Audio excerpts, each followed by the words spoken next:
मैं एक बार सिवान स्टेशन है बिहार में, जानते हैं ना आप लोग, सिवान से कलकत्ता जा रहा था ट्रेन में, पूर्वांचल एक्सप्रेस में।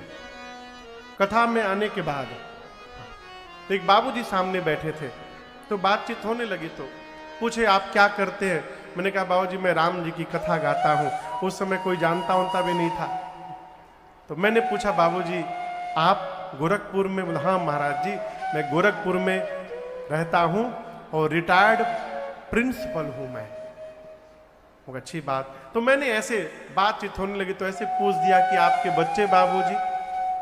तो मैंने जैसे पूछा आपके बच्चे, झल से उनकी आंख से आंसू निकल गया। हमने कहा बाबूजी मैंने कुछ गलत कह दिया क्या? बोले नहीं महाराज मैं बताता हूं, आपको बताऊंगा। मेरे 4 बच्चे हैं महाराज, 3 नालायक हैं और 1 लायक है। अब मुझे बड़ा अटपटा लगा, कोई पिता ऐसे क्यों बोल रहा है। मैं चुप, मैं हिम्मत नहीं आगे पूछने की, स्वयं बोलने लगे। मेरा पहला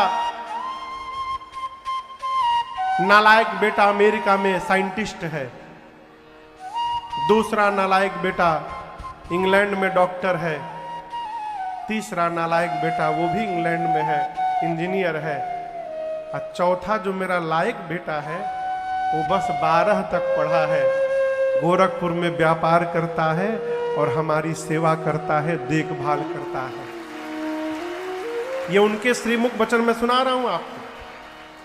बोले महाराज जिनको मैं लायक समझकर जीवन भर पढ़ाया, अपने को समाप्त कर दिया, पढ़ने के बाद वो हमको ही नालायक मान लिए।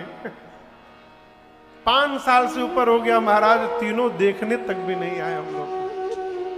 और जिनको मैं नालायक मानकर पीटता रहा, वही बेटा हमारा देखभाल करता है बुढ़ापे में। ये क्या है? आशा लगाकर रखिएगा तो आशा पूरी नहीं होने के बाद रोना पड़ेगा। पूरा हो गया तो फिर तो भगवत कृपा, हरि कृपा। इसलिए आशा ही ना लगाइए, कर्म करिए, अपना कर्तव्य करिए, बेटा बेटी को पढ़ाते रहिए। यदि आपके लिए कोई जी रहा है, आपका सौभाग्य है।